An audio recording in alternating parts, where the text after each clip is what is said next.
Hello, this is Chef John from foodwishes.com with chicken tikka masala. That's right, I want to show you my fast and easy take on this very popular chicken curry dish. And if you're thinking, finally, he's listened to my food wish for Indian food, well, keep wishing. Because apparently this was invented in England. Which is fine, because if it comes from England, you know it's going to be tasty. But regardless, just an incredibly delicious recipe, and no wonder this is one of Britain's national dishes. So in a bowl I have some boneless, skinless chicken thighs. Traditionally this is done with chicken breast, but for my version chicken thighs are going to work better. And we're going to go ahead and drizzle that with vegetable oil, and then add a whole bunch of spices. So we'll start with some salt.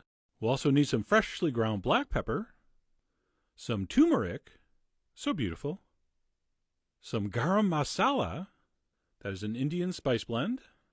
We'll also want some cumin and some coriander. I'm also going to toss in some cayenne and some smoked paprika. And then last but not least, a little bit of ground cardamom. And then what we'll do is we'll mix this up until that stuff is all coated thoroughly and evenly. And please do yourselves a favor, mix the spices first, then put it over the chicken, then mix it up. Since I just dumped them all in and then tried to mix, it took me like way too long, and I will never get those 10 minutes of my life back. But anyway, eventually I got it all mixed in there. And at that point, we're ready to brown our chicken in this clarified butter. Okay, in an Indian restaurant, they would call this ghee. But all you need to do is melt some butter or microwave some butter, skim off the foamy white part, because all we're interested in is this pure golden butter fat. And once we have that, we'll put a couple tablespoons in a heavy-duty skillet, set on high heat, and we'll go ahead and we'll brown our chicken thighs. And we're doing this for two reasons. Obviously, we like to brown our meats before we cook them in the sauce, generally. But above and beyond that, we're also toasting those spices on the surface of the chicken, which is just going to make everything taste better, which is why we do it. So we want those thighs nicely browned in that clarified butter. And what we'll do once that's happened is remove those pieces of chicken to a bowl to rest. Just go ahead and set that aside, because once it's cool, we're going to cut those into smaller pieces. And then right in the same pan, right in that same clarified butter, we're going to add one chopped onion. We will lower our heat down to medium-high, and we will saute that for about 5 or 6 minutes, just until the onions start to soften and turn translucent. You know the drill. And obviously we're building up a very delicious fond. All right, it started with that spiced chicken, and now we're adding the goodness of the onion. So like I said, we'll saute those onions until they look like this, at which point we're going to add some tomato paste. Oh, and by the way, if you're wondering what happened to those delicious sauteing sounds, I had to turn on the fan, which sounds terrible. But anyway, we'll add in some tomato paste, and we'll stir that into the onions, and we're going to cook that for about 5 or 6 minutes until that tomato paste kind of caramelizes a little. Okay, initially the moisture in that tomato paste is going to sort of deglaze the bottom, but then relatively quickly it will recaramelize to the bottom, at which point we're going to add a whole bunch of crushed garlic and freshly grated ginger. And we'll just cook that for about a minute. And then we'll do a little bit of an unusual step. We're going to deglaze the pan, but we're going to use crushed tomatoes. So I'm going to dump in some crushed tomatoes or tomato puree. I think those are pretty much the same thing. And just like if we deglaze with stock or wine, those crushed tomatoes are going to liberate all that amazing goodness from the bottom of the pan.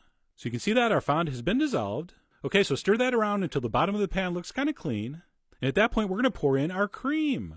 Now I'm going to use coconut milk instead of regular heavy cream. I think it's better for you, easier to digest, and the subtle sweetness from the coconut milk really works with those curry spices, okay? But anyway, we're going to stir in some coconut milk. I'm also going to add a nice big splash of chicken stock or broth. And then what we want to do is bring this to a simmer, adjust the heat to medium-low, and just let it simmer for about 15 minutes. Of course, you want to give it a stir once in a while. We want to let that cook a little bit to let everything kind of meld together. And while we're waiting, this would be the perfect time to go ahead and cut up your now probably cooled chicken. So I'm going to take those thighs and cut them up into what they call bite-sized pieces. Although technically that depends on the size of your mouth. But go ahead and cut those up into 2 or 3 pieces each. And at that point, we're ready for final assembly. So at this point, our sauce is simmered for about 15 minutes. I'm going to go ahead and add some hot red chili flakes, some freshly chopped cilantro, also known as coriander leaves in England. And then we'll go ahead and dump in our cut-up chicken along with any accumulated juices.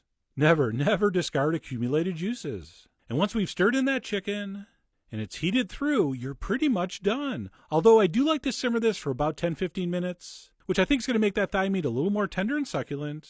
So I did let mine simmer on medium-low for another 10 or 15 minutes until my sauce looked amazing and the meat was tender. Not fork tender, spoon tender.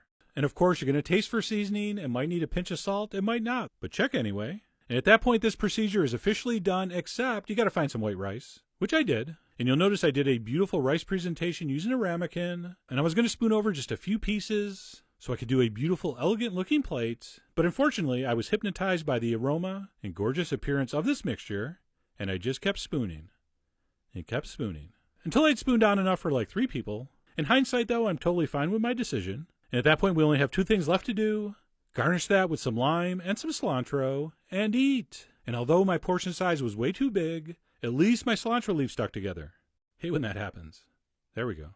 But anyway, we're going to garnish with some cilantro and fresh lime. And Bob's your uncle, you're done. I have no idea what that expression means, but I love using it. And I'm not being cheeky. The other thing I love is eating this. It is so incredibly delicious. That moist, perfectly tender chicken, swimming in that gorgeous sauce. Like I said earlier, I really like how that little bit of subtle sweetness in the coconut milk works with these curry spices.